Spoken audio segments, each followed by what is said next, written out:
नमस्कार। गुजरात चुनाव पर कैपिटल टीवी का खास शो गुजरात की गद्दी देख रहे हैं आप। मैं हूं आपके साथ पूजा।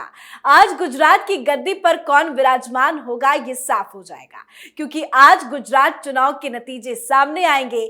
गुजरात चुनाव को लेकर आए सभी एग्जिट पोल में बीजेपी भारी बहुमत के साथ सत्ता में वापसी कर रही है। गुजरात में इस बार बीजेपी जीत ही नहीं रही, बल्कि रिकॉर्ड सीटों के साथ जीत रही है। नतीजे क्या आएंगे, कितनी बड़ी जीत बीजेपी की होगी, ये तो बस कुछ घंटों में साफ हो जाएगा। पर इस जीत का असर सबसे बड़ी पार्टी यानी बीजेपी पर क्या पड़ेगा, इस जीत का क्या प्रभाव होगा?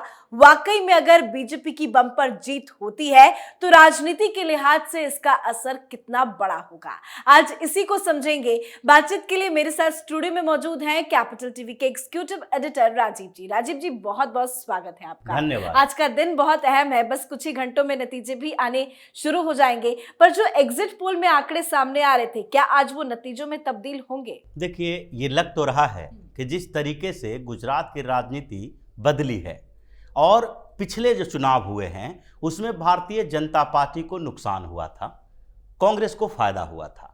इसी महत्वाकांक्षा से कांग्रेस इस चुनाव में थोड़ा रिलक्टेंट हो गई थी और उसमें अरविंद केजरीवाल के एंट्री भी हो गई, तो इसके कारण भारतीय जनता पार्टी को डबल फायदा हो गया। इस बार जो पिछली बार कुछ समस्याएं भारतीय जनता पार्टी के सामने थी, कुछ चुनौतियां थी, जिसकी वजह से भाजपा को 16 सीटें कम मिल पाई थी और कांग्रेस को वही 16 सीटें ज़्यादा मिली। 99 का आंकड़ा भारतीय जनता पार्टी पार कर पाई और 77 सीटों पर कांग्रेस की जीत हुई। कांग्रेस को लगा कि अब इजी तरीके से, क्योंकि वहाँ पर विकल्प भारतीय जनता पार्टी के खिलाफ नहीं है, तो आसानी से हम फिर भारतीय जनता पार्टी को चुनौती दे सकते हैं। और इसी गुमान में कांग्रेस अंतिम समय तक रिलक्टेंट रह गई, जबकि अरविंद केजरीवाल जोर लगाते रहे और केजरीवाल जिस तरीके से गुजरात में घूम घूम कर प्रचार करते रहे, उसका असर कांग्रेस पे ज़्यादा पड़ा। दूसरी तरफ जो पटेल आंदोलन पिछली बार चला था, उसके बाद भारतीय जनता पार्टी ने काफ़ी मेहनत की है। अगर प्रधानमंत्री नरेंद्र मोदी की ही बात करें तो उन्होंने पटेल कम्युनिटी नेशनल स्तर पर गुजरात में और इंटरनेशनल पटेल कम्युनिटी, जो कि गुजरात के पटेल हैं और बाहर विदेशों में रहते हैं, उनके साथ करीब करीब 3 से 4 बैठकें की थी। उनके कई प्रोग्राम में हिस्सा लिया और जो आंदोलन चल रहे थे वो आंदोलन भी निष्क्रिय हो गया, क्योंकि ईडब्ल्यूएस कोटा, जो इकोनॉमिकली बैकवर्ड क्लास हैं, जो आर्थिक रूप से पिछड़ा वर्ग है, जनरल कैटेगरी के, उन लोगों को भी रिजर्वेशन दिया गया। और उस रिजर्वेशन के बाद ये लोग जो सुप्रीम कोर्ट में उसको चैलेंज करने वाले थे, सुप्रीम कोर्ट ने भी उन लोगों को एक तरह से झटका दे दिया और 10% का कोटा बरकरार रखा। इसका मतलब था कि जो ओबीसी स्टेटस के लिए ये लोग लड़ रहे थे, उनको ओबीसी स्टेटस के बिना ही रिजर्वेशन का फायदा मिल गया। तो पहले से जो पटेल समुदाय या फिर दूसरे कुछ सवर्ण जो हैं, वो ओबीसी स्टेटस के लिए लड़ रहे थे, भारतीय जनता पार्टी के ऊपर दबाव बना रहे थे कि उन्हें ओबीसी बनाया जाए, उन लोगों को भी इसके बाद एक तरह से संतुष्टि मिली और वो भारतीय जनता पार्टी के साथ फिर से जुड़ गए। तो पहले और अब के नतीजों में अंतर स्पष्ट तरीके से होना ही था। जो चुनाव के पहले ही, जब चुनाव की घोषणा होने वाली थी, उस समय से ही ये लगभग माना जा रहा था कि इस बार इतिहास दोहराया जाएगा। अभी तक जितनी सीटें गुजरात में किसी पार्टी को नहीं मिली है, 150 का आंकड़ा कभी कांग्रेस एक बार पार की थी, उससे भी आसपास, यानी कि इतिहास फिर से दोहराया जा सकता है। 140 से ज्यादा सीटों पर भारतीय जनता पार्टी की जीत हो सकती है। बीजेपी तो खुद कह रही है कि वो खुद के ही रिकॉर्ड को तोड़ देगी, तो ये इतिहास ही होगा जब इतनी ज्यादा सीटें आएगी। अगर 150 से ज्यादा लाती है तो और बड़ी जीत मानी जाएगी। आपको क्या लग रहा है? आपने भी एग्जिट पोल देखे, लेकिन एग्जिट पोल को लेकर भी कई तरह के बयान सामने आ रहे हैं कि एग्जिट पोल सही साबित नहीं होगा। हालांकि कुछ देरों में समझ में आ जाएगा, पर आपके हिसाब से क्या लगता है बीजेपी की कितनी बड़ी? पूरी तरह से एग्जिट पोल की बात नहीं की जा सकती है, लेकिन राजनीति जिस तरह से वहां बदली है, जो वोटों का समीकरण है, जो वोटिंग हुए हैं, उसके आधार पर भी कह सकते हैं कि एग्जिट पोल के नतीजे अलग अलग जगहों पर कुछ विश्वसनीय हो पाते हैं, कुछ अविश्वसनीय हो पाते हैं, कहीं सटीक होता है, कहीं गलत हो जाता है। ये हमेशा से एग्जिट पोल को पूरी तरह से विश्वसनीय नहीं बताया जा सकता। लेकिन जब पहले से चुनावी विश्लेषण चल रहा है, ऐसा जो ग्राउंड लेवल की रिपोर्टिंग हो रही है, ग्राउंड में जो मीडिया वाले जा भी रहे हैं और जो लोगों का फीडबैक है, जो आंकड़े दिखाई पड़ रहे हैं, उसके आसपास अगर सीटें मिलती दिखाई पड़ रही है एग्जिट पोल में भी, तो उसको माना जा सकता है कि वही आधार उसने भी अपनाया है और उसके आसपास रिजल्ट लेकिन आएंगे, अगर परिणाम बहुत आएंगे। बड़ी जीत और बम्पर जीत होती है राजीव जी, तो उसके पीछे के क्या मायने समझे? पिछले साल की बात करें, पिछले चुनाव की बात करें तो 99 सीटें आई थी। 100 का आंकड़ा भी जैसा कि आपने बताया कि क्रॉस नहीं हो पाया। वहीं कांग्रेस को 77 सीटें। कांग्रेस से कई बड़े चेहरे हाल ही में बीजेपी में गए हैं। क्या उसका इम्पैक्ट होगा? वो बिल्कुल हुआ, इम्पैक्ट तो होना ही है, क्योंकि जो लोग ग्राउंड में काम करते हैं, जो पॉलिटिशियन वहां पर काम करते हैं, उनको अनुभव होता है कि बयार किस तरफ है, हवा किस तरफ चल रही है। यानी कि भारतीय जनता पार्टी में जो शामिल हुए नेता, उन लोगों को पहले से उम्मीद हो गई थी कि कांग्रेस यहां पर कुछ अच्छा करने वाली नहीं है।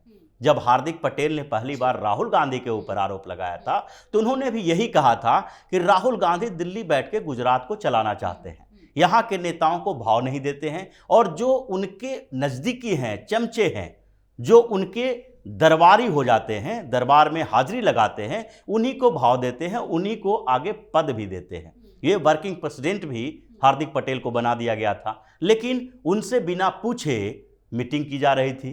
कई बैठकें, जो राहुल गांधी 2 बार गुजरात का दौरा उस समय किए थे, यानी कि 6 महीने पहले की बात है। इस बीच तो राहुल गांधी को लग गया था गुजरात में कुछ नहीं होने वाला है, कांग्रेस को जो स्थितियां बदली, इसलिए वो नहीं जा पाए। तो ऐसी स्थिति थी कि वहां के कांग्रेस के नेता ही राहुल गांधी के ऊपर आरोप लगा रहे थे कि राहुल गांधी बिल्कुल गुजरात को इग्नोर कर रहे हैं, सिर्फ अपने इर्द गिर्द के लोगों को प्रमोट करने की कोशिश कर रहे हैं। तो ग्राउंड में रहने वाले लोग जो वहां पर पॉलिटिक्स करते हैं, इनको तो अनुभव होता है कि उनका वो कैरियर है। जिस तरीके से दूसरे क्षेत्र में काम करने वाले लोगों को भी ये पता होता है कि हमारा कैरियर आगे कैसे बढ़ेगा, किस जगह पर, किस संस्था के साथ जुड़े, उसी तरीके से उन लोगों का कैरियर राजनीति है। तो उनको तो ये साबित करना पड़ेगा, वो देखना पड़ेगा कि उनका भविष्य कहाँ पर टिका हुआ है। तो इसलिए उनको पता था कि भारतीय जनता पार्टी इस बार फिर से ऐतिहासिक जीत दर्ज करेगी, तो पहले ही भारतीय जनता पार्टी में चले जाओ। तो कांग्रेस की स्थिति कमजोर हो गई थी। और दूसरी तरफ जो एंट्री हुई अरविंद केजरीवाल की, वो भी एंटी बीजेपी वोट को ही अपने साथ ला रहे थे। जी, मतलब कांग्रेस की स्थिति कमजोर हुई तो इसका फायदा आम आदमी पार्टी उठा ले गई। बिल्कुल, आम आदमी पार्टी को कुछ फायदा हुआ, और जो बिखराव हुआ, वोटों का बिखराव हुआ आम आदमी पार्टी और कांग्रेस के बीच, तो उससे मार्जिन जो थे, कम मार्जिन वाले जो सीटें जो पिछली बार कांग्रेस जीती थी, वहां पर भारतीय जनता पार्टी की हार हुई थी, उन सीटों पर भी जो कांग्रेस और आम आदमी पार्टी के बीच विपक्षी वोट बटे, एंटी बीजेपी वोट बटा, वहां पर भी भारतीय जनता पार्टी को जीत की संभावनाएं बढ़ गई। तो इसलिए ये जो चुनाव हुआ गुजरात का, गुजरात विधानसभा चुनाव, एक तरह से कहा जाए तो एक बड़ा इंटरेस्टिंग चुनाव था। और उसमें भी जिस तरीके के परसेप्शन क्रिएट करने के लिए विपक्षी पार्टियां वहां तैयारी कर रही थी, उसके लिए भी ये जरूरी था कि अमित शाह, नरेंद्र मोदी जैसे बड़े नेता, ये लोग आगे की तैयारी के लिए इसको पृष्ठभूमि के तौर पर देखें।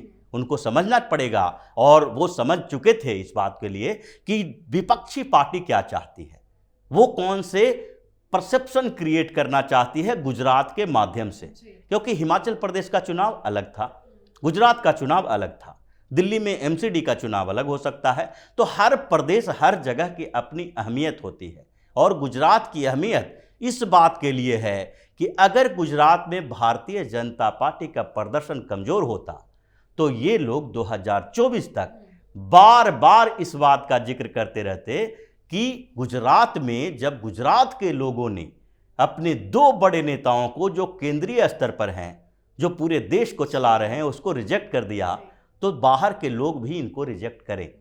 तो ये परसेप्शन क्रिएट करने की तैयारी थी, जिसमें ये विफल होते नजर आ रहे हैं। मतलब तमाम कोशिशें विपक्षी पार्टियों की तरफ से की तो गई, पर नतीजे आपको क्या लगता है, आखिरी क्वेश्चन कौन जीत रहा है? देखिए, आखिरी बात तो यही है कि परिणाम जो आएगा वो भारतीय जनता पार्टी के पक्ष में ऐसा चौंकाने वाला आने वाला है, जिसके बाद एक तो अरविंद केजरीवाल जो हर जगह पर चुनाव लड़ रहे हैं, लेकिन वो चैलेंज कभी भारतीय जनता पार्टी को नहीं दे पाए। पंजाब में उन्होंने चुनाव जीता, पंजाब विधानसभा का, वहां भी कांग्रेस से उसकी टक्कर थी, लेकिन उत्तर प्रदेश में, उत्तराखंड में, गोवा में, हर जगह पर जहां भारतीय जनता पार्टी की सरकार थी, वहां पर वो भाजपा को चुनौती नहीं दे पाए। गुजरात में भी ऐसा ही होने वाला है। लेकिन एक और बड़ी बात है कि गुजरात चुनाव जो परिणाम आएगा, उस परिणाम के बाद अरविंद केजरीवाल की स्थिति ओवैसी की तरह होने वाली है। जो मुसलमान विकल्प के तौर पर देख रहे थे, जो देख रहे थे कि आम आदमी पार्टी भारतीय जनता पार्टी को चुनौती दे सकती है, इसलिए कांग्रेस के बदले इसको वोट दो, वो अब उसे ओवैसी की तरह देखने लगेंगे। और अरविंद केजरीवाल का कैरियर भी अब ब्रेक लगने वाला है इस चुनाव के मतलब परिणाम। अरविंद केजरीवाल को एक बड़ा झटका आज लग सकता है। बहुत बहुत शुक्रिया समझाने के लिए राजीव धन्यवाद जी। तो गुजरात में बीजेपी इस बार खुद अपना ही रिकॉर्ड तोड़ने वाली है और राजनीतिक इतिहास रचने वाली है। गुजरात में बीजेपी पिछले 27 सालों से सत्ता पर काबिज है, अमित शाह का गढ़ है, पीएम मोदी यहीं से आते हैं। तो गुजरात से बीजेपी को हिलाना इतना आसान नहीं है। आम आदमी पार्टी, कांग्रेस जितने भी दावे कर ले, पर बीजेपी से लड़ना गुजरात में काफी ज्यादा मुश्किल है। रही बात सीटों की, तो थोड़ा इंतजार कीजिए, रुझान के बाद नतीजे भी सामने होंगे। जल्द ये साफ हो जाएगा कि अब की बार गुजरात में किसकी सरकार। आप अपनी राय कमेंट करके जरूर लिखें। देखते रहिए कैपिटल टीवी। नमस्कार।